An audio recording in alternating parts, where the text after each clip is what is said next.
اب اس کے ساتھ ہی ناظرین آگے بڑھتے ہوئے آپ کو بتائیں کہ تھانہ سودرا پولیس کی منشیات فروشوں کے خلاف زبردست کارروائی، بدنام زمانہ منشیات فروش زاہد عباس گرفتار کر لیا گیا ہے۔ اسی حوالے سے مزید بتا رہے ہیں ہمارے نمائندے رفاقت علی، بتائیے گا۔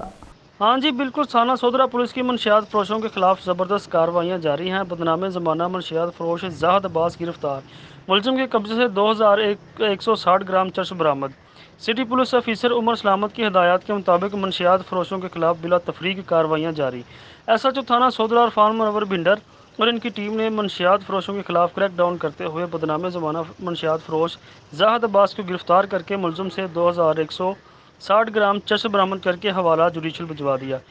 اے ایس پی سرکل وزیر آباد اختر نواز اور ایس ایچ او عرفان منور بھنڈر نے میڈیا سے گفتگو کرتے ہوئے کہا کہ منشیات فروش کسی رعایت کے مستحق نہیں، نوجوان نسل کے مستقبل کے دشمن منشیات فروشوں کے خلاف بلا تفریق کارروائیاں جاری رہیں گی۔